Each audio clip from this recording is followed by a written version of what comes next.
My name's Captain Marty Adams. I'm one of the officers in the HQ here at 40 Commando, Fob Jackson, Sangin. Yeah, I was here in 2005 as a sergeant within the Mobile Air Operations team.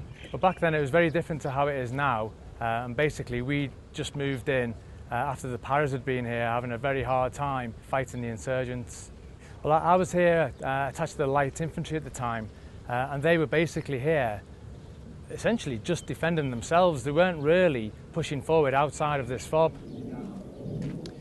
So this is the FSG tower. We'll go in, we'll go to the top and have a look at the view from there. This is the last set of steps, and as it says here, 13 steps to the top. When the Paras were here before I arrived, they had a really rough time here. So as the highest part of the base, this rooftop was really important for the security of the whole area. But back in 2005, this rooftop has been bristling with guys on sentry. Obviously, not so many these days because the place is a lot more safe than it used to be.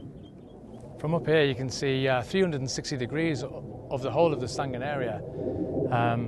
2005, I took a photograph from exactly the same place, and you can see from it how bare and undeveloped the whole place is, which in contrast to now, there's so much more infrastructure, security being provided, equipment, and a much larger and much more permanent presence.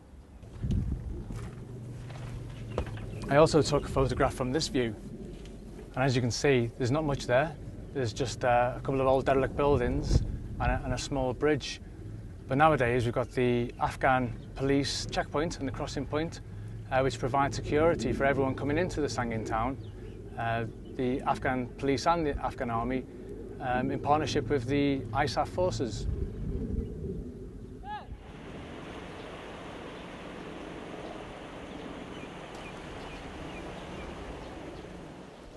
Years ago we would have had to run across this bridge in body armour and helmets, but these days we can just walk across on our way upstream to go for a swim.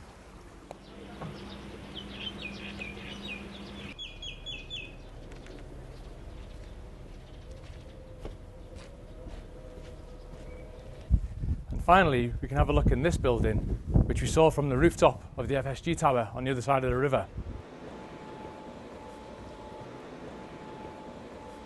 It's ironic to think that this used to be the drug lord's house, but now it's the headquarters for the stabilisation team, responsible for bringing normality to this area.